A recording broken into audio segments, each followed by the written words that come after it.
कि निगाहों में मंजिल थी गिरे और गिरकर संभलते रहे, कि निगाहों में मंजिल थी गिरे और गिरकर संभलते रहे, हवाओं ने बहुत कोशिश की, कि हवाओं ने बहुत कोशिश की मगर चिराग आंधियों में भी जलते रहे, मगर चिराग आंधियों में भी जलते रहे। जय हिंद साथियों, मां भारती के लाडलों का एक बार फिर से मैं स्वागत करता हूं आपके अपने परिवार हिराट ऑनलाइन क्लासेज में। हमें उम्मीद है कि जो भावी फौजी हैं, देश के भावी फौजी, वो सभी अपनी तैयारी को कर रहे होंगे और अंतिम रूप देने में जुट गए होंगे, क्योंकि एग्जाम बहुत ही नजदीक है। 17 अप्रैल से आपके एग्जाम स्टार्ट हो रहे हैं आर्मी जीडी के। और जैसा कि हमने पहले ही कहा था जब क्लासेस स्टार्ट हुई थी कि आखिरी के 5-6 दिन में हम आपके क्या करेंगे, एग्जाम के पैटर्न पे बेस्ड मॉडल पेपर कराएंगे। ठीक है, तो उसी के लिए आज हमारा पहला मॉडल पेपर है। अगर आप चैनल पे नए हैं सबसे पहले तो चैनल को सब्सक्राइब कर लीजिए, जिससे जैसे नेक्स्ट वीडियो या क्लास अपलोड होगी या मॉडल पेपर अपलोड होगा आपको नोटिफिकेशन मिल जाएगा। तो मैं आपका फिर से एक बार स्वागत करता हूं आपके अपने परिवार में। और हमें उम्मीद है कि पिछली जो क्लासेस हमारी हुई है, चाहे वो सामान्य ज्ञान की हुई हो, सामान्य विज्ञान की हुई हो या गणित और तर्क शक्ति की हुई हो, रेगुलरली हमारी क्लासेस चल रही हैं और आप अच्छे से उनको देख रहे होंगे। और जो पीडीएफ क्वेश्चन बैंक हम प्रोवाइड करा रहे हैं उन सबको आप अच्छे से प्रैक्टिस में ला रहे होंगे। जो क्वेश्चन हम आपको दे रहे हैं उनकी प्रैक्टिस कर रहे होंगे। ठीक है, अब ये जो प्रैक्टिस पेपर है ये कहाँ मिलेंगे, तो जो बच्चे नए आए हैं उन्हें नहीं पता होगा, जो पुराने बच्चे हैं उन्हें तो पता ही होगा कि ये कहाँ मिलेगा। हमारे ऐप के ऊपर मिलेगा और हमारे टेलीग्राम चैनल पे मिलेगा। टेलीग्राम चैनल और ऐप का लिंक डिस्क्रिप्शन में डला हुआ है। अगर आप उस लिंक से ऐप को डाउनलोड करते हैं तो 50 रुपए की ई बुक आपको बिल्कुल फ्री दी जाएगी। इसके अलावा हमारे जो टेस्ट अपलोड हो चुके हैं फ्री ऑफ कॉस्ट आप वो टेस्ट जाके दे सकते हैं, उनका कोई चार्ज नहीं है। ठीक है, इसके अलावा हम प्रैक्टिस क्वेश्चंस भी प्रोवाइड कराते हैं बच्चों को टॉपिक वाइज, उनकी भी आप जाके प्रैक्टिस कर सकते हैं। स्टडी मटेरियल सेक्शन में आपको फ्री ऑफ कॉस्ट में सब कुछ मिल जाएगा, यानी कि कंप्लीट जो तैयारी का पैकेज है वो हमने आपको दे रखा है। जो बच्चे हमारे साथ जुड़े हुए हैं उन्हें पता है। अगर आप नए जुड़े हैं हमारे साथ तो ज्यादा से ज्यादा इस वीडियो को, इस क्लास को शेयर कीजिए, हमारे ऐप को शेयर कीजिए, टेलीग्राम चैनल को शेयर कीजिए, जिससे ज्यादा से ज्यादा बच्चे इसका क्या कर सके, फायदा उठा सकें। ठीक है, तो चलिए क्लास को शुरू करते हैं। इससे पहले जो सारी क्लासेज हुई है उनका लिंक भी मैंने डिस्क्रिप्शन में डाल दिया है। आपके एग्जाम के पॉइंट ऑफ व्यू से वो सारी क्लासेस बहुत इंपॉर्टेंट है। जैसे ये क्लास खत्म हो गया आप वो जाके सारी क्लासेस देखेंगे। ठीक है, और इनके सारे जो पीडीएफ है हमारे प्रैक्टिस क्वेश्चंस के हमारे टेलीग्राम चैनल और ऐप के ऊपर आपको मिल जाएंगे। तो चलिए क्लास को शुरू करते हैं। आज हमने जो मॉडल पेपर 1 लिया है इसके अंदर पूरे 50 क्वेश्चन का हमने सेट लिया है, जिसमें कि हम आपको क्या लेंगे, सबसे पहले आएगा सामान्य ज्ञान आएगा, फिर सामान्य विज्ञान आएगा, फिर गणित है और फिर तर्क शक्ति है। क्योंकि जो आर्मी जीडी है उसका जो पेपर का पैटर्न है वो क्या रहता है कि 15 क्वेश्चन तो आपके सामान्य ज्ञान के पूछे जाएंगे, 15 क्वेश्चन सामान्य विज्ञान के पूछे जाएंगे, 15 क्वेश्चन गणित के पूछे जाएंगे और बाकी के जो 5 क्वेश्चन रह गए वो आपके किसके होंगे, तर्क शक्ति के होंगे। ठीक है, तो क्लास में सबसे पहले हमने लिए हैं सामान्य ज्ञान के 15 क्वेश्चन, बिल्कुल सिंपल से क्वेश्चन, अच्छे क्वेश्चन और एग्जाम में जो आ सकते हैं वो क्वेश्चन। ठीक है, तो चलिए क्लास को शुरू करते हैं। आज का हमारा पहला क्वेश्चन क्या है, पहला क्वेश्चन देखिए, भारतीय सेना के पहले कमांडर इन चीफ कौन थे।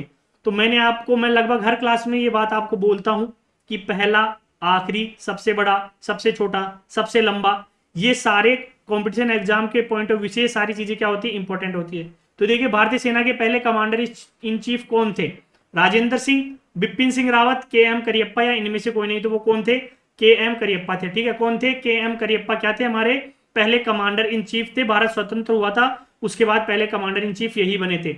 इसके अलावा देखिए बिपिन सिंह रावत कौन थे, तो बिपिन सिंह रावत को शायद आप सभी जानते होंगे।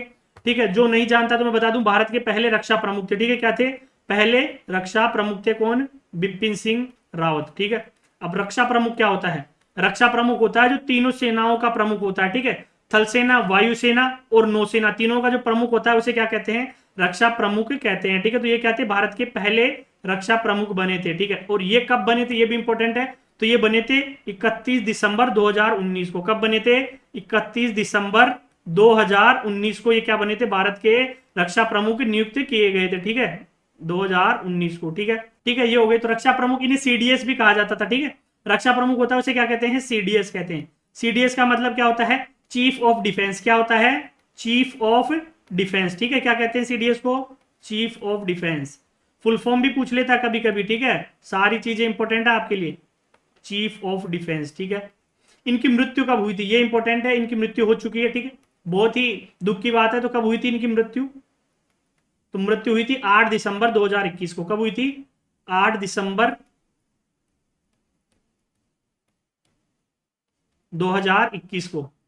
कहां पे हुई थी, तो तमिलनाडु के में हुई थी। ठीक है, हेलीकॉप्टर दुर्घटना के अंदर। ठीक है, हेलीकॉप्टर दुर्घटना में तमिलनाडु में इनकी मृत्यु हो गई थी। ठीक है, तो बिपिन सिंह रावत क्या हुए थे, भारत के पहले रक्षा प्रमुख हुए थे। कब नियुक्त किया गया था, 31 दिसंबर 2019 को किया गया था। ठीक है, चलिए नेक्स्ट क्वेश्चन पे।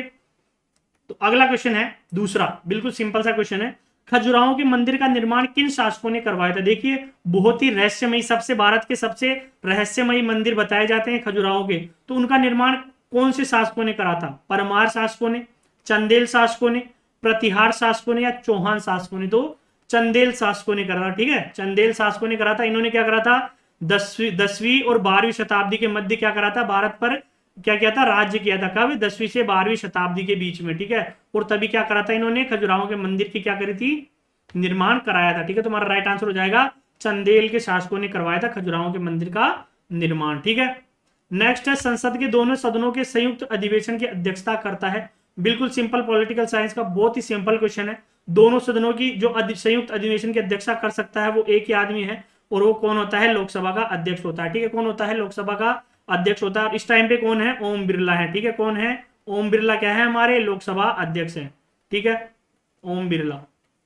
इसके अलावा उपराष्ट्रपति कौन है, उपराष्ट्रपति है जगदीप धनखड़। ठीक है, कौन है, जगदीप धनखड़। ठीक है, प्रधानमंत्री तो नरेंद्र मोदी है, राष्ट्रपति कौन है, श्रीमती द्रौपदी मुर्मू है। कौन है, श्रीमती द्रौपदी मुर्मू है। अब देखिए आपसे पूछ ले, भारत की पहली महिला राष्ट्रपति कौन बनी थी, बहुत ही इंपॉर्टेंट क्वेश्चन है, पूछ सकता है। तो वो कौन थी, श्रीमती प्रतिभा देवी सिंह पाटिल बनी थी। भारत की पहली महिला प्रधानमंत्री कौन बनी थी, ये पूछ ले तो वो कौन थी, श्रीमती इंदिरा गांधी थी। भारत की पहली महिला मुख्यमंत्री कौन बनी थी, तो वो कौन थी, सुचिता कृपलानी थी। कहां की बनी थी, उत्तर प्रदेश की बनी थी। भारत की पहली महिला गवर्नर कौन थी, सरोजिनी नायडू थी। भारत की पहली आईपीएस अधिकारी कौन थी, श्रीमती किरण बेदी थी। ठीक है, इसके अलावा आपसे पूछ ले, भारत की जो अंतरिक्ष में जाने वाली पहली महिला कौन थी, श्रीमती कल्पना चावला थी। माउंट एवरेस्ट पर फतेह करने वाली पहली भारतीय महिला कौन थी, बछेंद्री पाल थी। ठीक है, तो ये इंपॉर्टेंट क्वेश्चन है, भारतीय महिलाओं की जितने भी वो मैंने आपको बता दिए हैं, आपको पता होना चाहिए, इंपॉर्टेंट है। ठीक है, चले नेक्स्ट क्वेश्चन पे, अगला देखिए। तो अगला है क्वेश्चन नंबर 4, बिल्कुल सिंपल है, विश्व बैंक का मुख्यालय कहां पे स्थित है। तो एक क्लास के अंदर मैंने अंतरराष्ट्रीय संगठन और यूएनओ यानी कि संयुक्त राष्ट्र संघ, इनके मुख्यालय हो गए, इनके बारे में सारा जो सब कुछ है वो एक ही क्लास के अंदर करा दिया है। लिंक डिस्क्रिप्शन में डला हुआ है, जैसे ये क्लास खत्म होगी आपको वो जाके देखनी है।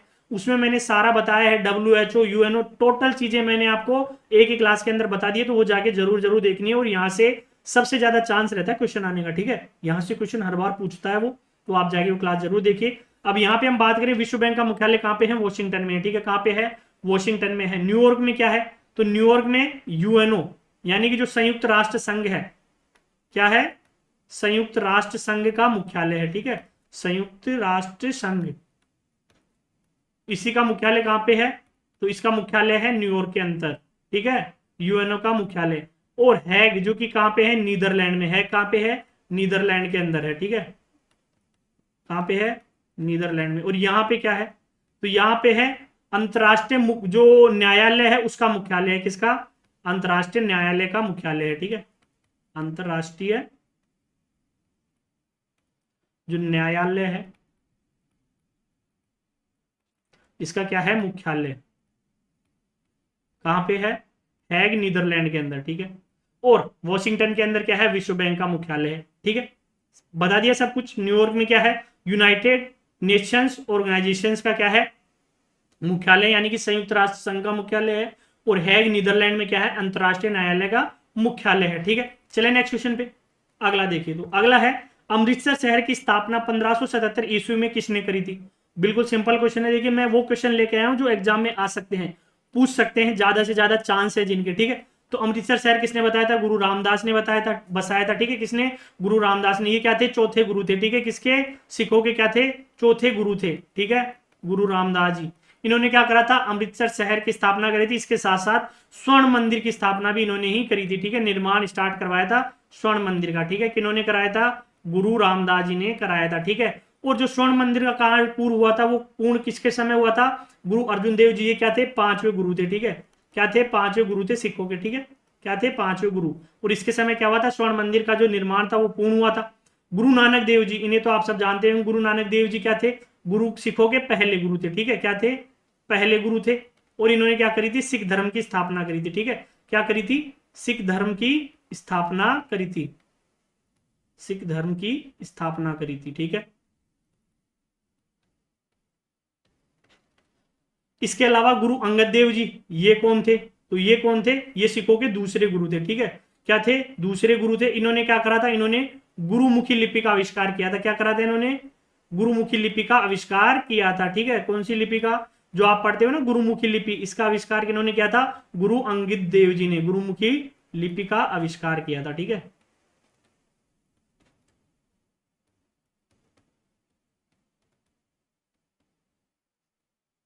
चले नेक्स्ट क्वेश्चन के ऊपर। तो मैंने आपको चारों के बारे में बता दिया। गुरु रामदास जी ने क्या करा था? अमृतसर शहर बसाया था और स्वर्ण मंदिर का जो निर्माण कार्य है यानी कि नींव रखी थी। और चौथे गुरु थे सिखों के, ठीक है। पहले जो गुरु थे वो कौन थे? गुरु नानक देव जी थे और सिख धर्म की स्थापना करी थी। दूसरे गुरु कौन थे? गुरु अंगद देव जी थे और इन्होंने क्या करी थी? गुरुमुखी लिपि का आविष्कार किया था। चौथे गुरु तो बताए थे गुरु रामदास जी। और पांचवें गुरु कौन थे? गुरु अर्जुन देव जी थे, ठीक है। इन्होंने, इनके समय क्या हुआ था? तो स्वर्ण मंदिर का निर्माण कार्य पूरा हुआ था। अब आपसे पूछ ले कि सिखों के 10वें और अंतिम गुरु कौन थे? तो गुरु गोविंद सिंह थे, ठीक है। अंतिम गुरु कौन थे? गुरु गोविंद सिंह थे, ठीक है।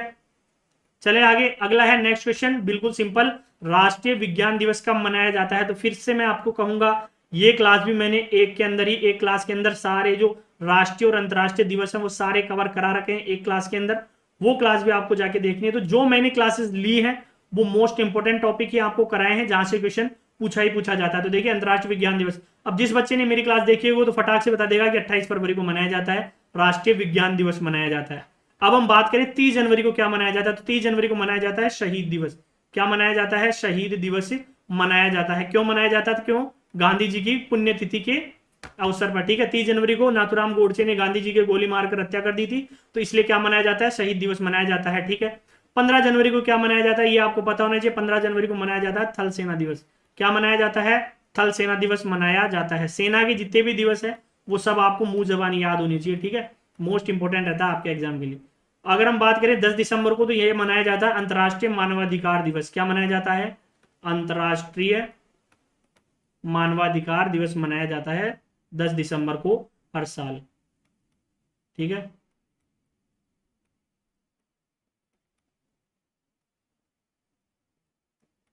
मानवाधिकार दिवस। अब एक क्वेश्चन मैं आपसे यहाँ पे पूछना चाहूंगा कि राष्ट्रीय विज्ञान दिवस किस उपलक्ष्य में मनाया जाता है? कमेंट बॉक्स में कमेंट करके बताएंगे कि उस दिन क्या है, इसलिए विज्ञान दिवस मनाया जाता है, ठीक है। तो फोर्थ ऑप्शन हमारा राइट आंसर हो जाएगा। नेक्स्ट हम बात करें, नीरज चोपड़ा किस खेल से संबंधित है?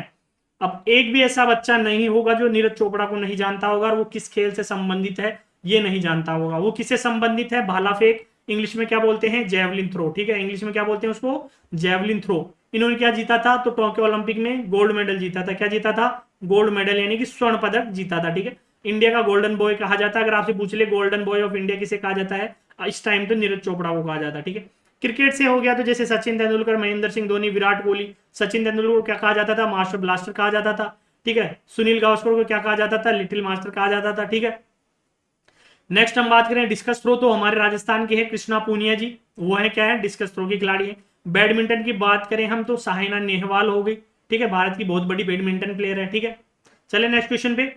अगला है क्वेश्चन नंबर 8, पंडित शिव कुमार शर्मा का संबंध किस वाद्य यंत्र से है? ठीक है, तो वाद्य यंत्र और उनके वादक ये भी इंपॉर्टेंट है। तो शिव कुमार शर्मा क्या है? भारत के प्रसिद्ध संतूर वादक है। क्या है? संतूर वादक है। तो ऑप्शन 4 क्या हो जाएगा? राइट आंसर हो जाएगा।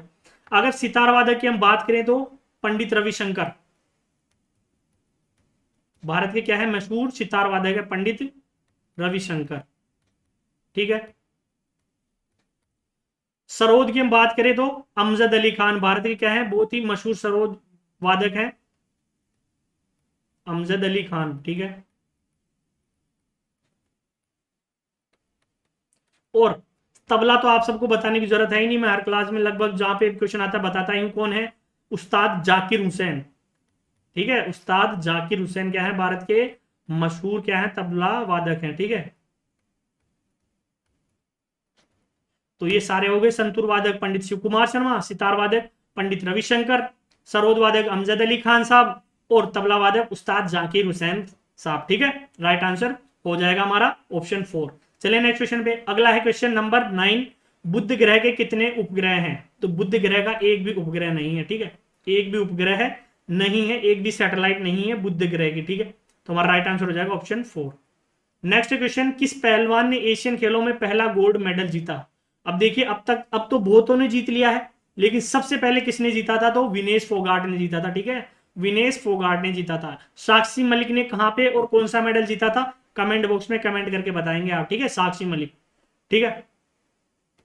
अगला देखते हैं question number 11, doctor Hargobind Khorana को किस खोज के लिए नोबेल पुरस्कार कब मिला था? नोबेल पुरस्कार 1968 के अंदर मिला था, से सम्मानित किया गया, यानी कि किस क्षेत्र में या किसके लिए किया गया था? तो प्रौढ़ता, हार्मोन, अनुवांशिक कूट या औषधि विज्ञान। तो अनुवांशिक कूट के लिए उन्हें क्या मिला था? नोबेल पुरस्कार मिला था। कब मिला था? 1968 में मिला था, ठीक है। अगला है म्यांमार का पुराना नाम बताओ। इसका पुराना नाम आप सभी को पता होगा, बर्मा था। क्या था? बर्मा। अब यहां पे देखिए एक ऑप्शन आ रहा पहला, थंडरबोल्ट। तो यहां पे एक क्वेश्चन आपसे बन सकता है कि land of Thunderbolt, land of Thunderbolt किसे कहा जाता है? तो भूटान को कहा जाता है, ठीक है। किसे कहा जाता है? भूटान को लैंड ऑफ थंडरबोल्ट कहा जाता है, ठीक है, याद रखिएगा, इंपॉर्टेंट हो सकता है ये क्वेश्चन आपके लिए। लैंड ऑफ थंडरबोल्ट किसे कहा जाता है? भूटान को कहा जाता है, ठीक है। तो हमारा राइट आंसर हो जाएगा इसका बर्मा, ठीक है। म्यांमार का पुराना नाम क्या है? बर्मा। नेक्स्ट है, काजीरंगा राष्ट्रीय उद्यान किस राज्य में स्थित है? तो ये क्वेश्चन तो आपको मुंह जबान याद होना चाहिए, कम से कम 5 से 7 बार मैंने ही करा दिया इसको, ठीक है, अलग अलग क्लासों में बार बार एक क्वेश्चन आ ही जाता है। काजीरंगा राष्ट्रीय उद्यान तो ये कहाँ पे है? असम के अंदर है। और मैं बार बार आपको बताता हूँ किसके लिए प्रसिद्ध है, तो एक सींग वाले गैंडे के लिए प्रसिद्ध है, ठीक है। किसके लिए प्रसिद्ध है? एक सींग वाले गैंडे के लिए प्रसिद्ध है, एक सींग वाले गैंडे के लिए, ठीक है, प्रसिद्ध है, ठीक है। तो हमारा राइट आंसर हो जाएगा ऑप्शन 4। नेक्स्ट है, अभिज्ञान शाकुंतलम नामक पुस्तक के रचयिता कौन थे?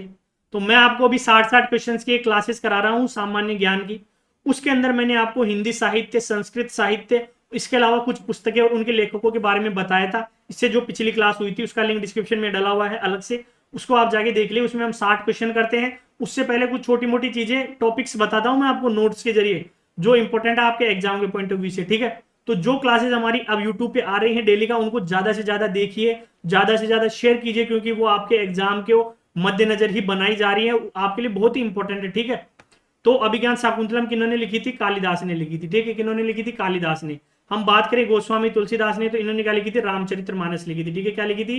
रामचरितमानस, ठीक है।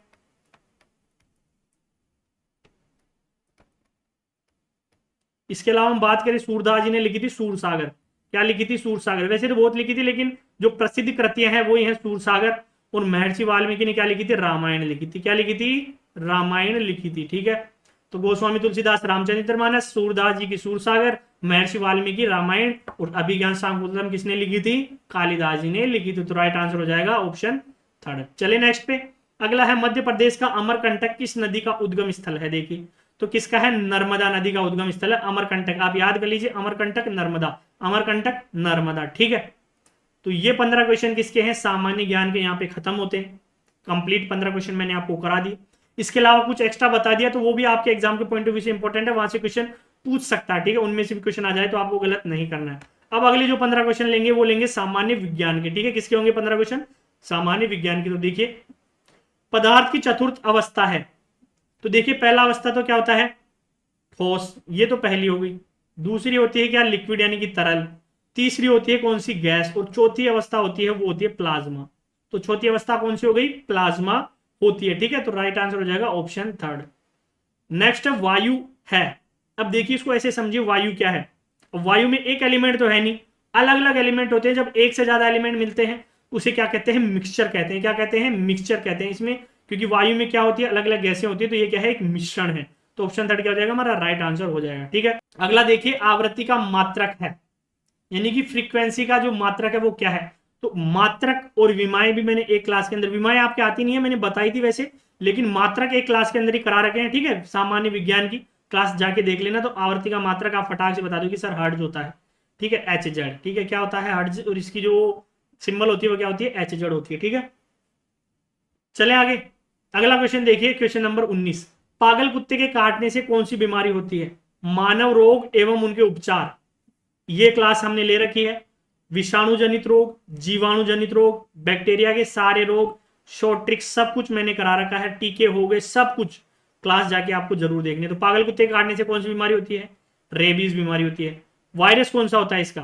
रेबीज में वायरस कौन सा होता है? ठीक है, वायरस की हम बात करें, वायरस होता है रैप्डो वायरस। कौन सा होता है?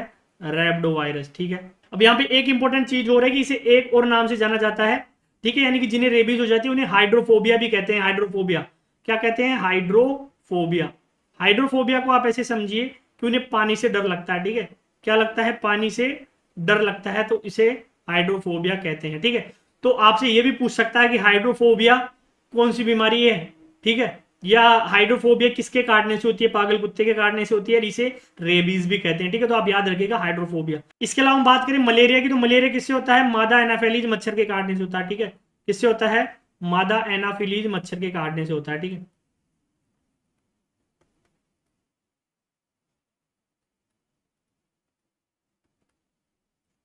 डेंग हेजा किससे होता है? तो हेजा क्या है?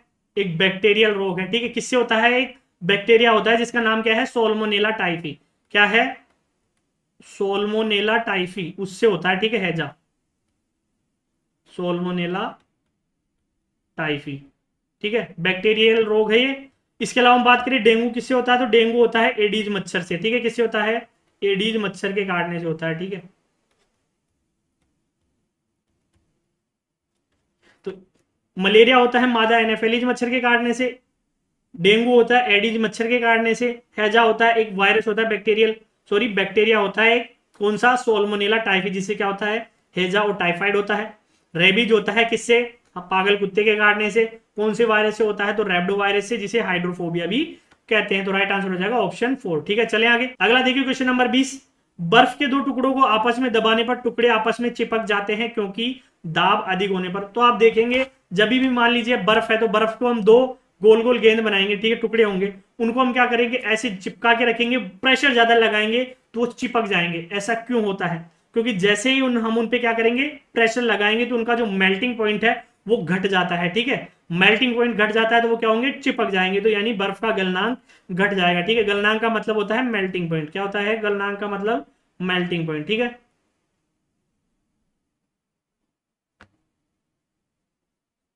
गलनांक का मतलब होता है मेल्टिंग पॉइंट।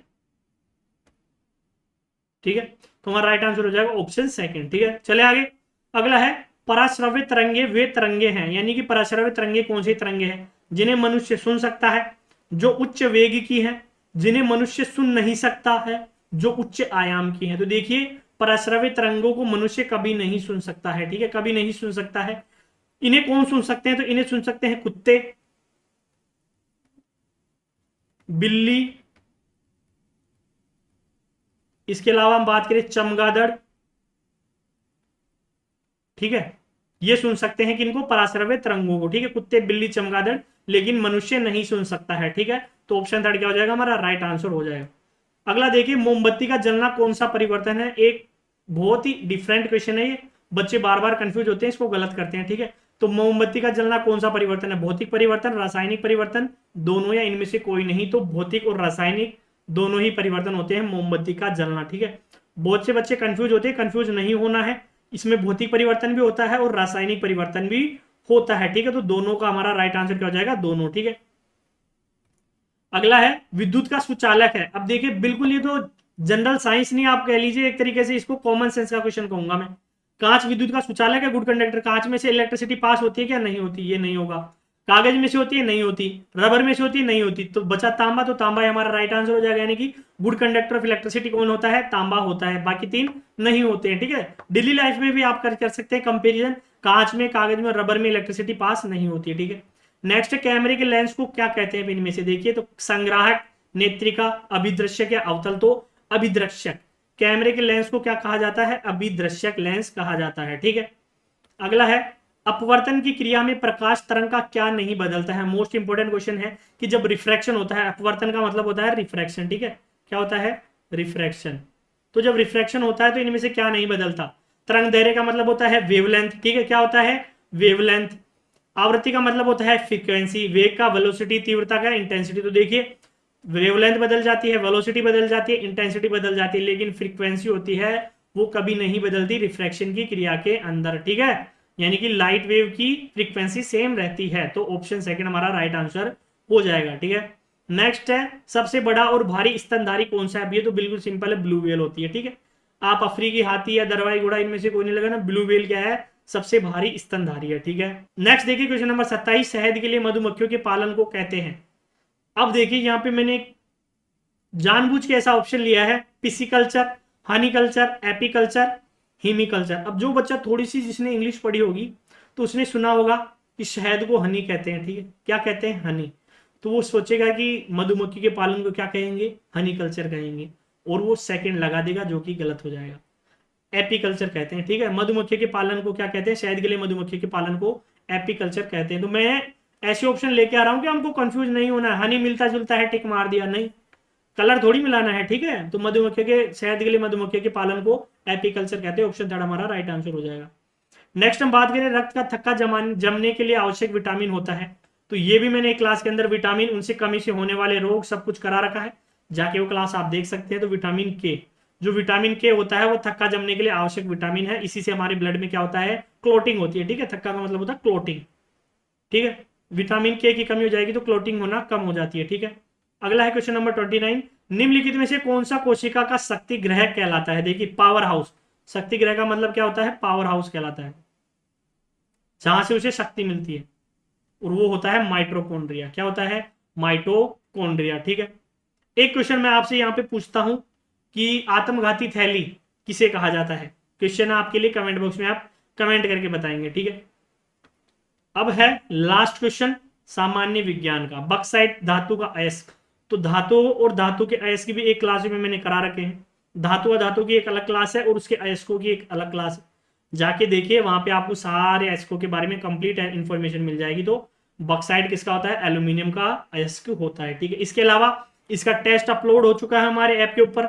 तो मानव रोग का, धातु का, अयस्क का, आविष्कारक हो गए, इसके अलावा तत्व हो गए और कोशिका हो गई, इन सारे जो टॉपिक है इनके टेस्ट अपलोड हो चुके हैं। 15 से 20 और 25, 15, 20, 25 इनके बीच में मैं क्वेश्चन टेस्ट के अंदर दे रहा हूं।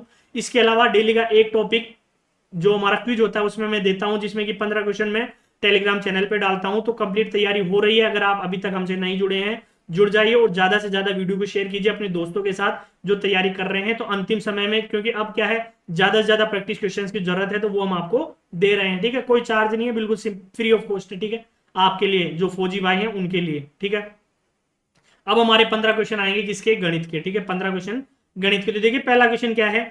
आर 1 किलोमीटर की दूरी को 4 मिनट 40 सेकंड में और उसी दूरी को टी 5 मिनट में पूरी करता है, तो आर कितने मीटर की दूरी से टी को हराता है? अब देखिए, बहुत ही सिंपल क्वेश्चन है, आप बड़ा देख के डरिए मत। सबसे पहले हम निकालेंगे इनकी स्पीड निकालेंगे। ठीक है, सबसे पहले हम निकालेंगे आर की स्पीड। ठीक है, आर की जो स्पीड है वो निकालेंगे।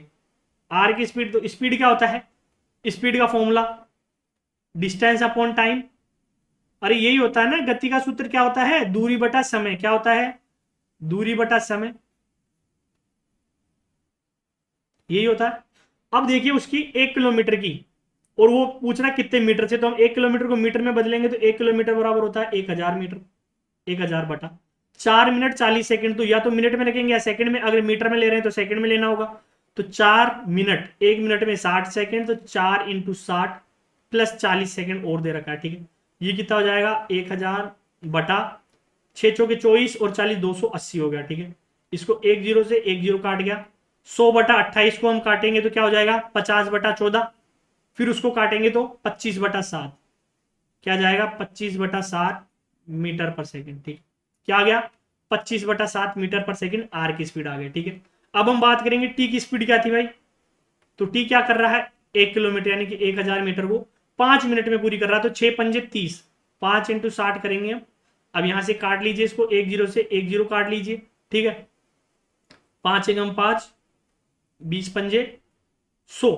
ठीक है, इसको और काट सकते हैं हम, कितना? 10 और 3, तो कितना आ गई इसकी स्पीड? आ गई 10 बटा 3 मीटर पर सेकंड। ठीक है, दोनों की स्पीड आ चुकी है। अब वो क्या बोल रहा है कि आर कितनी मीटर की दूरी से टी को हराता है। अब टी कितना पीछे रहेगा? टी जो दूरी तय करेगा 20 सेकंड के अंदर, उतना ही वो आर से पीछे रहेगा। तो टी जितना पीछे रहेगा उसका हम निकालें तो 20 सेकंड में जो दूरी तय की गई है, यानी कि टी की स्पीड क्या है? 10 बटा 3 मीटर पर सेकंड है। और कितनी 20 सेकंड के अंदर वो कितनी दूरी तय करेगा। अब देखिए कितना हो जाएगा 200/3। इसको हम और कर लेते हैं तो 6×18, 6×18 66 सही 2/3 मीटर। 66 सही 2/3 मीटर क्या रहेगा, वो हार जाएगा किससे, आर से, यानी कितना पीछे रह जाएगा। क्यों, क्योंकि आर की स्पीड क्या है, थोड़ी ज्यादा है, तो वो 66 सही 2/3 मीटर उससे आगे रहेगा। ठीक है, तो हमारा राइट आंसर कौन सा हो जाएगा, ऑप्शन नंबर सेकंड जो दिख रहा होगा 66 सही 2/3, वो हमारा राइट आंसर हो जाएगा। ठीक है, आ गया समझ में। चलिए अगले क्वेश्चन पे आप स्क्रीनशॉट लेना चाहें तो इसका ले सकते हैं। ठीक है,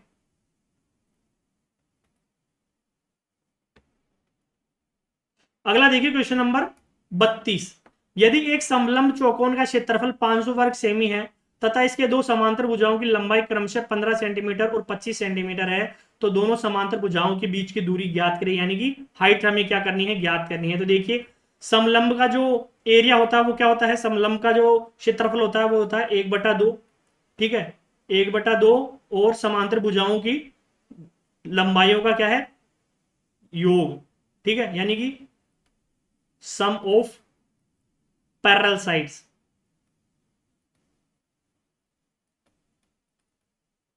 इनटू हाइट, या उनके बीच की दूरी। ठीक है, ये हमें दे रखा है कितना, 500, कितना दे रखा है 500 सेंटीमीटर स्क्वायर। ठीक है, अब हमें क्या करना है, कुछ नहीं करना, फॉर्मूले में वैल्यू पुट करनी है। तो देखिए 1/2 सम ऑफ पैरेलल साइड, यानी कि समांतर भुजाओं की लंबाई तो पहले दे रखी है कितनी 15, फिर है 25, ऊंचाई हमें क्या करनी है, फाइंड आउट करनी है 500। अब क्या करना, कुछ नहीं करना, h बराबर 500 क्रॉस मल्टीप्लाई कर देंगे, गुणा 2 हो जाएगा। यहां से हम करेंगे तो 25 और 15 कितनी होगी 40, एक जीरो से एक जीरो काट दी, 2 एकम 2, 2 दूनी 4, 2 एकम 2, 25 दूना 50। तो यहां से करेंगे h बराबर आ जाएगा 25 सेंटीमीटर। कितना आ जाएगा 25 सेंटीमीटर, ऑप्शन थर्ड। एक बार फिर से देख लीजिए कि जो समलंब है इसका क्षेत्रफल क्या होता है, 1/2 समांतर भुजाओं का योग गुणा उनके बीच की दूरी या ऊंचाई बोलते हैं जिसे, बराबर होता है। ठीक है, वो दे रखा हमें 500 centimetre square. 1/2 sum of parallel side, यानी कि समांतर भुजाओं का योग कितना है 15 और 25 40, गुणा उनके बीच की दूरी या ऊंचाई h बराबर 500। यहां से h की वैल्यू निकालेंगे, कटपीट क्या आ जाएगी 25 सेंटीमीटर, ऑप्शन थर्ड क्या हो जाएगा हमारा राइट आंसर हो जाएगा। ठीक है, अगला है एक कंप्यूटर का मूल्य 30,000 है, 25% छूट के बाद इसका मूल्य क्या होगा, यानी कि इसका जो मूल्य है वो कितना है 30,000 है। 25% तो वो देखिए, तो 25% क्या होता है, 25% को हम क्या लिखेंगे 1/4, क्या लिखेंगे 1/4, यानी कि अगर इसका मूल्य 4 है तो डिस्काउंट के बाद कितना हो जाएगा 3 हो जाएगा। ठीक है, क्या हो जाएगा 3 हो जाएगा। अब 4 बराबर कितना दे रखा है 30,000 दे रखा है, तो 3 बराबर हमें निकालना, तो या तो आप डायरेक्ट निकाल सकते हैं, हम कर सकते हैं 3 निकालना है, टोटल है 4 बटा कितना करना है 30,000, गुणा 30,000 से कर देंगे तो यहां से डायरेक्ट वैल्यू आ जाएगी। ठीक है, आप देखिए इसको काट लीजिए, काटेंगे तो क्या हो जाएगा 4 एकम 4, 7 चौक 28, 2 बच गया, 5 चौके 20। ठीक है, 7500 आ गया। ठीक है, कितना आ गया 7500, 2 जीरो से 2 जीरो एज इट इज हो गया, 5 दिया 15 का 5 हासिल, एक 7 21 और एक 22, 22,500 क्या हो गया 22,500 हमारा राइट आंसर हो जाएगा, ऑप्शन नंबर थर्ड। देखिए बिल्कुल सिंपल लेना है आपको, और इन क्वेश्चंस को आप परसेंटेज से करेंगे तो आपके लिए बहुत ही सिंपल रहेगा। एक बार फिर से बता देता हूं मैं, 25% की छूट दी, मतलब मान लीजिए इसका जो मार्क प्राइस है, नियत मूल्य वो कितना है 4 है, एक का क्या मिला हमें डिस्काउंट मिल गया, तो अब कितना हो गया 3 हो गया। 4 बराबर है किसके 30,000 के, तो 3 बराबर किसके हो जाएगा, तो 3/4 गुणा 30,000 करेंगे 22,500 हमारा राइट आंसर हो जाएगा, ऑप्शन थर्ड। ठीक है, अगला देखिए बिल्कुल सिंपल सा क्वेश्चन है। इस क्वेश्चन में बच्चे बहुत ज्यादा गलती करते हैं, तो आप अगर गलती करने की चांसेस ज्यादा है तो इसको आप बिल्कुल जो देसी तरीका होता है ना, छोटे थे हम तब करते थे वैसे कर लीजिए। ठीक है, अब यहाँ पे देख लीजिए डेसिमल के बाद डिजिट कितनी है, ज्यादा 2 है, तो पॉइंट लगा के 2 जीरो लगा दीजिए, क्या लगाना है पॉइंट लगा के 2 जीरो। उसके बाद देखिए हम क्या लिखेंगे यहाँ पे, उसके बाद लिखेंगे 4.04 लिख लीजिए, फिर क्या है 44.4, 44.40, उसके बाद 4.44 लिख लीजिए, और लास्ट में 4 है तो 0.20 लगा दीजिए। अब देखिए 4 और 4 8, 4 और 4 8, यानी कि पॉइंट के बाद 88, तो ये भी हमारा आंसर नहीं होगा, ये भी नहीं होगा। ठीक है, इन दोनों में से कोई सा हो सकता है। आप देखिए 4 4 8 4 12 4 16 और 4 20, 20 का जीरो। अब देखिए जीरो आते ही आप समझ गए तीसरा उत्तर होगा। ठीक है, जीरो, ऊपर चला जाएगा 2, 4 4 8 और 2 10 का भी जीरो, हासिल 1 5, तो 500.88 हमारा राइट आंसर हो जाएगा। ठीक है, तो ऑप्शन थर्ड हमारा राइट आंसर हो जाएगा। अगला देखिए क्वेश्चन नंबर 35, किसी बैंक का ब्याज दर 6% प्रति वर्ष है। यदि 5 वर्षों में 1350 का ब्याज अर्जित होता है तो जमा की गई राशि है। तो देखिए 6% एक साल का, तो 5 साल का सिंपल इंटरेस्ट कितना हो जाएगा, 6 इंटू 5 30%, कितना हो जाएगा 30%। 30% को हम क्या लिख सकते हैं, 3/10 लिख सकते हैं, 3/10। अब देखिए समझिएगा, मैं जैसे समझाना चाह रहा हूं वैसे। मान लीजिए ये 10 क्या है, मूलधन है, क्या है 10 मूलधन है, तो 3 क्या हो गया, ब्याज हो गया। समझिएगा इस चीज को कि 10 जब मूलधन है तो हमें 5 साल में 3 क्या मिल रहा है, उसका ब्याज मिल रहा है। तो ये 3 जो ब्याज मिल रहा है ये किसके इक्विवेलेंट दे रखा है कि ब्याज 3 हमें यूनिट में नहीं है, ये 1350 के बराबर है। तो ये 3 यूनिट ही तो 1350 के बराबर होगी। तो यहाँ पे 3 किसके इक्विवेलेंट है, 1350 के। अब देखिए हमें किसका निकालना, कितना निकालना है, 10 का निकालना है, यानी कि 10 किसके बराबर होगा। ठीक है, तो इसको क्या करेंगे, यहां से या तो 1 का निकाल लीजिए, नहीं डायरेक्ट निकाल लीजिए कि अगर 3 1350 की इक्विवेलेंट है तो जो मूलधन है 10 वो कितना होगा, तो वो हो जाएगा 1350/3 गुणा 10 हो जाएगा। ठीक है, अब इसको काट लीजिए तो कितना हो जाएगा, 3 से काटिए, 3 चौके 12, 3 1 बच गया 15, 3 पंजे 15, 450 गुणा 10 करेंगे तो 4500।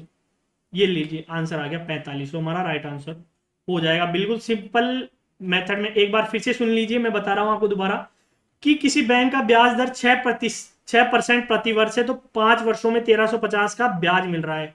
तो देखिए सिंपल इंटरेस्ट के अंदर सीधा ब्याज लगता है, चक्रवर्ती में ब्याज के ऊपर ब्याज लगता है। ठीक है, चक्रवर्ती होता तो आपको बोलता सिंपल इंटरेस्ट है। 6 पंजे 30% हो गया 5 साल का, तो 30% का मतलब है, इसको अगर फ्रैक्शन में लिखेंगे 3/10 लिखेंगे, मतलब अगर 10 मूलधन था तो 5 साल में उसे 3 यूनिट हमें क्या मिला, ब्याज मिला। ठीक है, 10 पे 3 यूनिट का ब्याज मिला। अब वो 3 यूनिट ना हो के कितना दे रखा है, 1350 दे रखा है। 3 यूनिट अगर 1350 के बराबर है तो जमा की गई राशि यानी कि मूलधन कितना था हमारा, 10 यूनिट था, तो 10 को निकालेंगे तो 1350/3 गुणा 10 करेंगे तो 45 हो जाएगा। कितना हो जाएगा, 4500 रुपए क्या हो जाएगा हमारा मूलधन, यानी कि जमा की गई राशि कितनी थी, 4500 रुपए थी। ठीक है, अब इसमें आप वो P×T×R/100 वाला फॉर्मूला लगाना ही नहीं, होता टाइम कहाँ है आपके पास, आप फटाफट से आंसर, ठीक है, विद इन 10 सेकंड आराम से क्वेश्चन हो सकता है। नेक्स्ट हम बात करें क्वेश्चन नंबर 36, एक घर को 210 आदमी 48 दिनों में बना सकते हैं, 280 आदमी उस घर को बनाने में कितने दिन लगाएंगे। अगर आप कंपटीशन के एग्जाम की तैयारी कर रहे हैं तो एक सूत्र होता है M1D1 = M2D2, MDH होता है तो वैसे, लेकिन M1D1 = M2D2 यही होता है ज्यादातर। तो यहां पे देखिए M1 यानी कि कितने आदमी थे, 210 आदमी थे, कितने दिनों में कर रहे हैं, 48 दिनों में कर रहे हैं। M2 कितने आदमी हो गए, अब 280 आदमी हो गए, कितने दिनों में करना वो निकालना, मान लीजिए x मान लिया, इसको काट लीजिए आप, तो x बराबर आराम से निकालेंगे, क्रॉस मल्टीप्लाई कर लीजिए, 210 गुणा 48 बटा कितना हो जाएगा, 280। ठीक है, अब आपको दिख रहा होगा 1 0 से 1 0, अब ये 7 से कट रहा है, 7 या 21, 7 चौके 28, 4 से कट रहा है, 4 एकम 4, 4 दूनी 8, तो 12 या 36, यानी कि 36 दिनों के अंदर 280 आदमी उस घर को बना डालेंगे। 210 आदमी 48 दिनों में बना रहे हैं, तो 280 आदमी 36 दिनों के अंदर ही उसको बना देंगे। तो ये फॉर्मूला आपको याद रखना है। ठीक है, कौन सा, M1D1 = M2D2। ठीक है, तो हमारा ऑप्शन सेकंड राइट आंसर हो जाएगा। अगला देखिए क्वेश्चन नंबर बिल्कुल सिंपल है, मिक्स्ड फ्रैक्शन दे रखी है, उसे सामान्य रूप में व्यक्त करना है। तो देखिए इसको मैं आपको जैसे करा रहा हूं आपको वैसे सीखना है। ठीक है, इसको मल्टीप्लाई करके वो कुछ नहीं लिखना है, मैं जैसे करा रहा हूं आपको वैसे करना है। तो देखिए क्या दे रखा है, 9 से 1/3 -5 से 3/4, तो इसको ऐसे कर लीजिए कि जो सिंपल दे रखा है 9 - 5 कर लीजिए, इनको तो एक तरफ ले लीजिए, और 1/3 -3/4 इसको एक तरफ ले लीजिए। अब यहाँ पे 9 में से 5 गया तो 4 बच गया, यहाँ पे देखिए 4 एकम 4, यानी कि 4 - 3 × 9 करेंगे, नीचे आ जाएगा 4 × 12, तो ये कितना आ गया हमारा 4, और यहाँ पे आ गया क्या, -5/12। अब आप बोलेंगे सर माइनस कैसे आ सकता है, तो देखिए इसका जो मैं करा रहा हूं वो करना है आपको। 4 को हम क्या लिख सकते हैं, 3 + 1 और -5/12, 3 + 1 -5/12। और हमेशा ध्यान रखिएगा अगर किसी भी फ्रैक्शन को 1 में से घटाएंगे तो हमेशा कैसे घटाएंगे, नीचे वाली संख्या में से ऊपर वाली संख्या घटा के लिख देंगे। ठीक है, नीचे वाली संख्या में से ऊपर वाली संख्या घटा के लिख देंगे, तो ये कितना बच जाएगा, 3 सही बच जाएगा 12 में से 5 गया तो 7/12 हमारा राइट आंसर हो जाएगा। 3 से ही 7/12, जो कि कौन से ऑप्शन में दे रखा है, फोर्थ ऑप्शन में दे रखा है। देख लीजिए, मल्टीप्लाई करने की कोई जरूरत ही नहीं है। क्यों करेंगे मल्टीप्लाई, मैं बता रहा हूं वैसे करना है आपको। जो सिंपल फ्रैक्शन दे रखा है उसको आप एक तरफ ले लीजिए कि 9-5 ले लिया, और जो बटे में दे रखा है 1/3 - 3/4 कर लिया। 5 में से 9 में से 5 गया, 4 बच गया। यहां से करेंगे हम क्रॉस मल्टीप्लाई कर लीजिए, एलसीएम ले लीजिए, आपके मर्जी पड़े वैसे कर लीजिए। एलसीएम लेंगे 12 आएगा, 4 तिया 12 माइनस यहाँ पे 4 तिया 12, तो 4 - 9, 5 बच गया माइनस का। अब क्या करना है हमको, 3 जो 4 है इसको क्या लिखेंगे, 3 + 1। अब 3 तो इधर रह जाएगा, +1 - 5/12। और जब भी किसी फ्रैक्शन को 1 में से घटाएंगे तो नीचे वाली संख्या में से ऊपर वाली संख्या घटा देते हैं हमेशा। आप एलसीएम लेके करेंगे तो भी वही आएगा, तो नीचे वाली में से हमेशा ऊपर वाली घटा देंगे। तो 12 में से 5 गया 7/12, तो 3 से ही 7/12 हमारा राइट आंसर हो जाएगा। ठीक है, बिल्कुल सिंपल सा क्वेश्चन था, कॉम्प्लिकेटेड नहीं करना है, जितना सिंपल हो सके उतना सिंपल करना। अगला क्वेश्चन नंबर 38, एक परीक्षा में कुल परीक्षार्थियों में से 65% उत्तीर्ण हुए हैं। यदि अनुत्तीर्ण होने वालों की संख्या 420 है तो परीक्षार्थियों की कुल संख्या, आप देखिए इससे सिंपल क्या होगा, 65% क्या हो गए, उत्तीर्ण हो गए, तो फेल कितने हो गए, अनुत्तीर्ण कितने हुए, 35%। और ये 35% किसके बराबर है, 420 के बराबर है। ठीक है, किसके बराबर है, 420 के बराबर है। हमें क्या करना है, हमें निकालना है 100%। क्या निकालना है, 100%। अगर 35% 420 के बराबर है तो हम निकालेंगे 100%, यानी कि 100% किसके इक्विवेलेंट आएंगे, तो 420/35% गुणा 100%। बिल्कुल सिंपल है, इससे इसको काट दीजिए,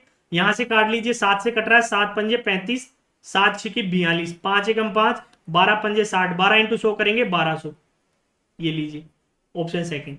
क्या लगा, कुछ नहीं लगा, बस क्वेश्चन को पढ़ना है। अगर जो बच्चा बिना पढ़े 65% को 420 के बराबर कर देगा ना, वो गलत हो जाएगा।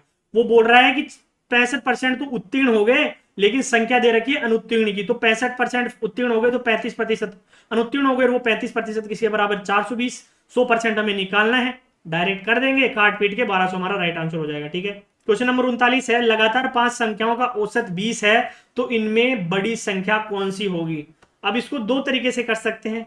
ठीक है, क्या कर सकते हैं, दो तरीके से। सबसे पहले अगर मानेंगे लगातार 5 संख्याएं, तो संख्याएं आप बिल्कुल सिंपल ही करना चाहे तो ऐसे ले लीजिए कि x + x+1 + x+2 + x+3 + x+4। ठीक है, 1 2 3 4 5 संख्याएं हो गई। औसत ले रहे हैं तो बटा 5 आएगा। किसके कितना औसत है इनका, 20। ठीक है, औसत ले रहे हैं तो बटे में आएगा ना, औसत क्या होता है, यही तो होता है। अब यहां से देखिए 1 2 3 4 5x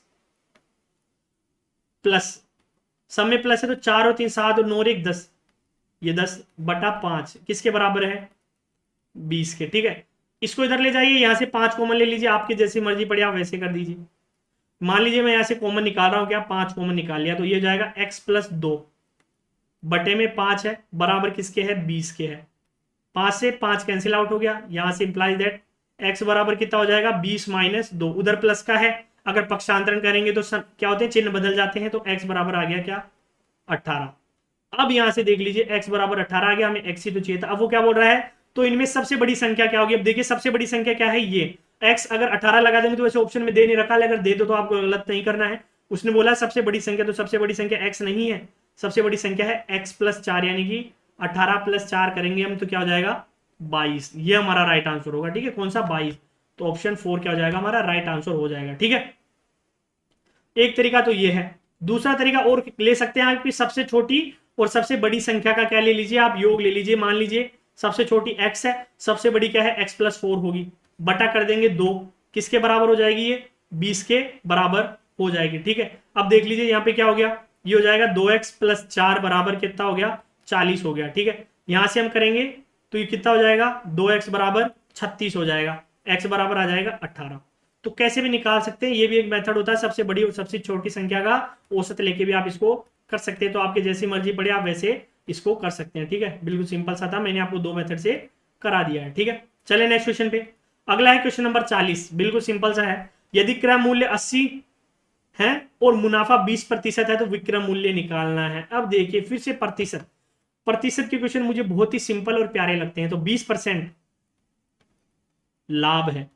अब 20% का मतलब होता है 1/5। क्या होता है, 1/5। लाभ का मतलब क्या है, अगर 5 क्या है, सीपी है, तो एक का क्या हुआ है, उसे लाभ यानी कि प्रॉफिट हुआ है। तो यहां से अगर हम सीपी और एसपी का रेशियो निकालेंगे तो सीपी कितना है, 5 है, तो एक का लाभ हो गया कितना हो जाएगा, 6 हो जाएगा एसपी।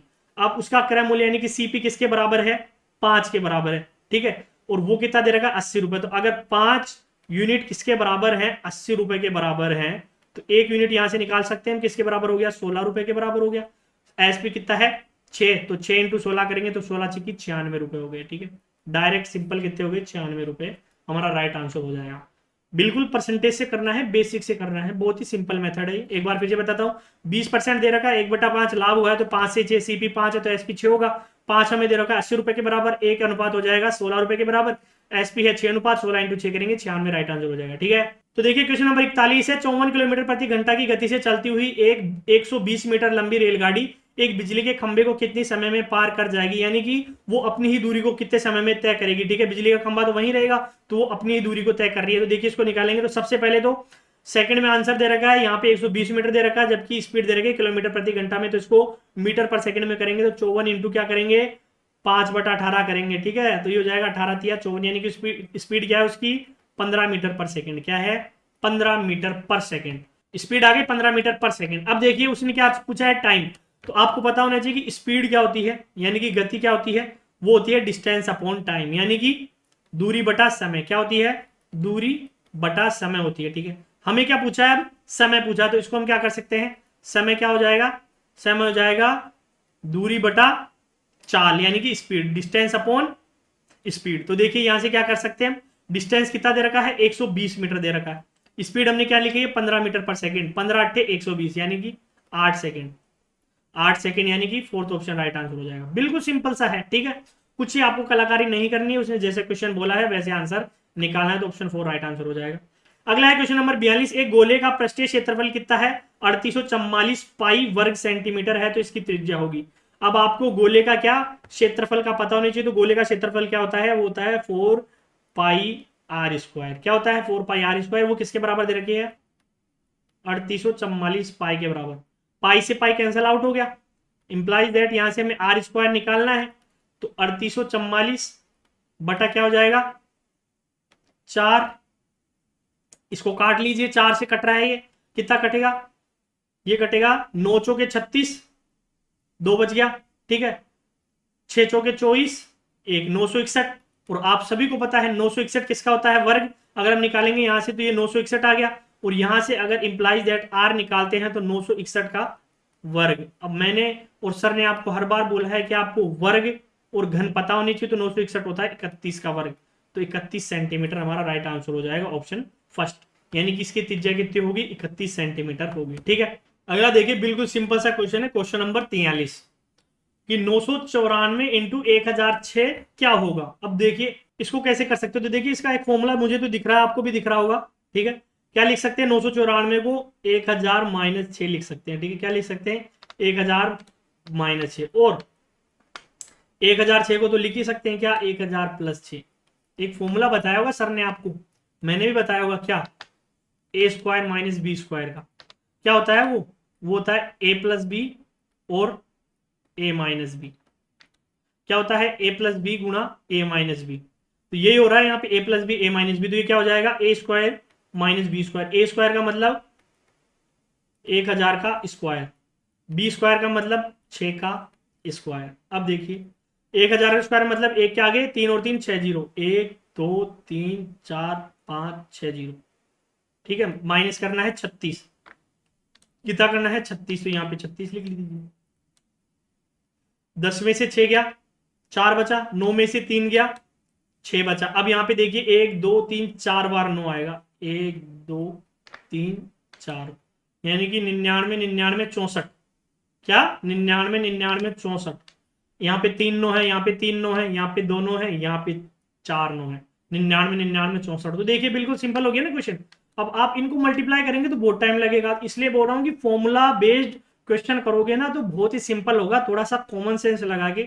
अब जो बच्चे इसको ऐसा करेंगे वो फटाफट आंसर निकाल देंगे, जो बच्चे क्या करेंगे इनको गुणा करेंगे साइड में लेके, उनको टाइम थोड़ा ज्यादा लगेगा, और आपको टाइम पीरियड वैसे ही फिक्स है 45 मिनट दी जाएगी, तो आपको क्या करना है कम से कम समय में, गणित और तर्क शक्ति में तो सबसे कम समय लगना चाहिए, ठीक है। बहुत ही सिंपल क्वेश्चन होते हैं, कॉन्सेप्ट बेस्ड आते हैं, डायरेक्ट फॉर्मूला बेस्ड क्वेश्चन है। नेक्स्ट देखिए, किसी संख्या के 1/4 के 30% का 2/5 15 है। मान लीजिए संख्या क्या है, x है, ठीक है। तो x संख्या हो गई कि 1/4 के 30% को हम लिख सकते हैं कितना, 3/10, ठीक है। 30% बराबर क्या होता है, 30% होता है 3/10, ठीक है, याद रखिएगा। का मतलब होता है गुणा, 2/5 वो कितना दे रखा है हमें, 15 दे रखा है। अब क्या करना है, कुछ नहीं करना, काटा पीटी करनी है। 2 एकम 2, 2 दूना 4, अब और 3 एकम 3, 3 पंजे 15। अब क्या करना है, कुछ ही नहीं, जो नीचे है सबको ऊपर ले जाके गुणा कर दो। यहाँ पे देखिए 5 दूना 10, 10 इंटू 10 करेंगे 100, 100 को 5 से करेंगे 500, 100 को 5 से करेंगे 500। बच्चे बोलेंगे सर आंसर मिला नहीं, तो देखिए उसने आगे भी बोला है उस संख्या का 20% क्या होगा। 500 का 20% का मतलब है 20% को हम लिखते हैं 1/5। यहां से काटेंगे तो 5 एकम 5, यानी कि x बराबर, तो हमें जो पूछा है ये तो 500 हो गया, और हमें जो आंसर आएगा वो आएगा 100। क्या आएगा, 100। संख्या 500 मत कर देना, आंसर 100 आएगा, ठीक है। संख्या जो है वो 500 है और उसका 20% 100 होगा, ठीक है। बिल्कुल सिंपल सा, ऑप्शन थर्ड राइट आंसर हो जाएगा। अगला है गणित का आखिरी क्वेश्चन। राखी की आयु सुरभि से 4 साल कम है तथा इनकी आयु का अनुपात क्या है, 3:5 है। तो राखी की आयु कितनी है। मान लीजिए राखी की आयु है x, ठीक है। क्या मानेंगे, राखी की आयु क्या मानेंगे, x। तो सुरभि की आयु क्या हो जाएगी, सुरभि की आयु क्या हो जाएगी, सुरभि की आयु हो जाएगी x+4। आप बोलोगे क्यों, क्योंकि वो बोल रहा है कि राखी की आयु सुरभि से 4 साल कम है, तो सुरभि राखी से 4 साल बड़ी होगी। बस ये जो कर दिया बच्चों ने, यही आपने आधा क्वेश्चन सोल्व कर दिया। अब क्या करना, कुछ नहीं, ये राखी की आयु प्लस ये सुरभि की आयु, अनुपात क्या दे रखा है, 3:5 दे रखा है। क्रॉस मल्टीप्लाई कर लीजिए तो 5x बराबर क्या दे रखा है, 3x+12। यहां से देखिए आगे क्या होगा, 3x इधर आ जाएगा तो 5x माइनस 3x कितना हो जाएगा, 2x बराबर कितना हो गया 12, और x की वैल्यू निकालेंगे तो x बराबर आ गया 6। यानी कि राखी की आयु कितनी है, अभी आयु है 6 वर्ष, ठीक है। राखी की आयु x मानी थी, x कितना है 6 वर्ष। अगर आपसे पूछ लेता सुरभि की आयु कितनी है, तो 6+4 यानी कि 10 वर्ष है किसकी, सुरभि की आयु, ठीक है। कितनी है, 10 वर्ष है। तो ऑप्शन 4 हमारा राइट आंसर हो जाएगा, ठीक है। तो ये 15 क्वेश्चन थे गणित के। अगला देखिए क्वेश्चन नंबर 46, तर्क शक्ति का पहला क्वेश्चन। ए क्या है, बी व सी की माता है, ब्लड रिलेशन का क्वेश्चन है, ठीक है। और ये क्वेश्चन आपसे बार बार पूछेगा, और मुझे जहां तक उम्मीद है एक क्वेश्चन आपको ब्लड रिलेशन का पूछेगा ही पूछेगा, ठीक है। तो देखिए ए क्या है, बी व सी की माता है, तो देखिए यहां से हम ए, ठीक है, बी व सी की माता है, यानी कि इसको रखेंगे माइनस की, फीमेल है, किसकी है, माता है, किसकी, बी और सी की। बी और सी अभी पता नहीं पुल्लिंग है स्त्रीलिंग है, ठीक है। आगे देखिए, यदि डी सी का पति है, अब देखिए यहां पे इंपॉर्टेंट आ गया, ये डी क्या है, पति है सी का, यानी कि ये दोनों क्या हो गए, पति पत्नी हो गए।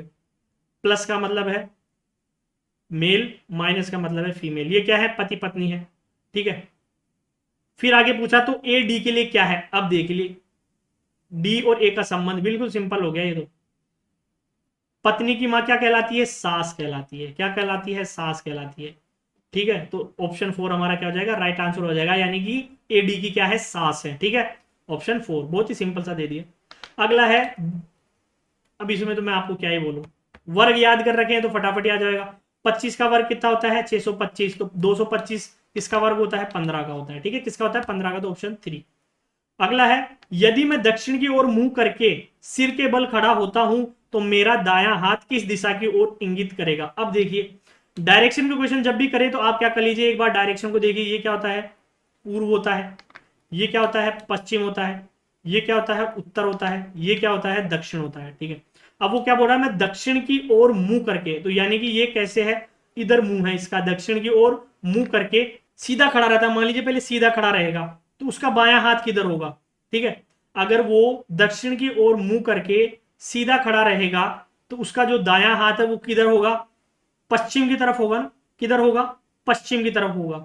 और यही बच्चे गलती कर देंगे अगर आप डायरेक्ट पश्चिम लगा देंगे तो, नहीं, वो बोल रहा है कि सिर के बल खड़ा हूं, कैसे खड़ा है, सिर के बल, यानी कि पैर ऊपर है, मुंह नीचे है, ठीक है, टांगे ऊपर है और सर नीचे है, तो उसका जो हाथ है जो वैसे किसकी तरफ होना चाहिए, पश्चिम की तरफ होना चाहिए, लेकिन जब वो मुंह के बल खड़ा है, सिर के बल, तो वो पूर्व की तरफ हो जाएगा उसका दायां हाथ। हमारा राइट आंसर हो जाएगा ऑप्शन 1, ठीक है। अगला देखिए क्वेश्चन नंबर 49 देखिए, 1 6 13 22 46। देखिए 1 6 13 22 डैश 46। कुछ दिख रहा है क्या? +5 +7 +9, तो यहां पे क्या हो जाएगा? +11, 22 और 11 33। नेक्स्ट चेक करते हैं। +13 होना चाहिए, तो 33 और 13 46 होता, तो हमारा राइट आंसर कितना हो जाएगा? 33 हो जाएगा, ऑप्शन सेकेंड। अब है आज की क्लास का लास्ट क्वेश्चन, ठीक है, कोडिंग डिकोडिंग का बिल्कुल सिंपल सा क्वेश्चन है। देखिए KEDGY, इसे क्या लिखा जा रहा है? EKDYG। कुछ ही नहीं कर रहा है, इसको एज इट इज रख रहा है। इन्हें क्या कर रहा है? इनका रीअरेंज कर रहा है। ऐसे हम बात करेंगे LIGHT की, तो देखिए जी तो एच टी जी आएगा, एल इधर आ जाएगा तो यानी एल, आई इधर आ जाएगा यानी कि आई, एच इधर चला जाएगा, टी पहले आ जाएगा, तो आंसर हो जाएगा ILGTH। ILGTH ऑप्शन थर्ड हमारा राइट आंसर हो जाएगा, ठीक है। तो ये आज की क्लास के क्वेश्चन थे। उम्मीद करते हैं कि जो हमने क्वेश्चन कराए हैं उनसे आपको कुछ नए क्वेश्चंस प्रैक्टिस करने को मिलेंगे। कुछ नए कॉन्सेप्ट जो मैंने आपको बताए हैं वो आपको प्रैक्टिस में लाएंगे, आप उनके क्वेश्चंस करेंगे और क्लास आपको ओवरऑल अच्छी लगी होगी, आपके एग्जाम के पॉइंट ऑफ व्यू से इंपॉर्टेंट है। अगर क्लास पसंद आई है तो लाइक कीजिए, शेयर कीजिए और चैनल को सब्सक्राइब करना ना भूलिए, क्योंकि अब डेली का एक मॉडल पेपर हम आपको करा रहे हैं, तो आपको डेली का वो मॉडल पेपर करने हैं जब तक आपके एग्जाम नहीं हो जाते। इसके अलावा जो बाकी हमारी क्लासेस चल रही है, जैसा कि मैंने आपको क्लास के बीच में भी बताया था कि सामान्य ज्ञान के में डेली का 60 क्वेश्चन करा रहा हूं, और उसमें जो क्लास शुरू होती है उससे पहले कुछ इनपुट लेके आता हूं आपके लिए, बहुत ही इंपॉर्टेंट, ठीक है, शॉर्ट एंड स्वीट, वो आपको एग्जाम के पॉइंट ऑफ व्यू से एक रामबाण की तरह काम करता है, ठीक है, वो चीजें जो मैं आपको बता रहा हूं तो वो आपको लेनी है। बाकी क्लासेस, इसके अलावा गणित और तर्क शक्ति की क्लासेस भी चल रही हैं, सामान्य विज्ञान की क्लासेस भी चल रही हैं, तो अब आपको क्या करनी है? सारी क्लासेस लेनी है और ऐसे ही तैयारी को अच्छे से करते रहना है। एक बार फिर से मैं कहूंगा, अगर ऐप अभी तक डाउनलोड नहीं करा है तो ऐप को डाउनलोड कर लीजिए, टेस्ट दीजिए। अगर हमारा टेलीग्राम चैनल ज्वाइन नहीं करा है, टेलीग्राम चैनल ज्वाइन कर लीजिए, वहां पे क्विज दीजिए और अपनी तैयारी को बेहतर से बेहतरीन की ओर, क्योंकि ये वो समय है जब आप तैयारी को बेहतर से बेहतरीन की ओर लेके जाएंगे, ठीक है। और वो कैसे लेके जाएंगे? मेहनत के साथ, ठीक है। मेहनत के अलावा इसका कोई उपाय नहीं है, ज्यादा से ज्यादा क्वेश्चंस की आपको प्रैक्टिस करनी है, तो वो हम आपको प्रोवाइड करा रहे हैं। इसके अलावा भी अगर आपके कुछ क्वेश्चन में डाउट हो, कुछ क्वेश्चंस आपको चाहिए हो प्रैक्टिस के लिए, तो आप टेलीग्राम चैनल पे हमें मैसेज कर सकते हैं। इसके अलावा कॉन्टैक्ट नंबर नीचे दे हुए हैं, वहां पे भी आप मैसेज कर सकते हैं। तो मिलते हैं नेक्स्ट क्लास में कुछ नए क्वेश्चंस के साथ, पूरा एक मॉडल पेपर 50 क्वेश्चंस का। तब तक के लिए अपनी तैयारी को करते रहिए, हंसते रहिए, मुस्कुराते रहिए। जय हिंद, जय भारत।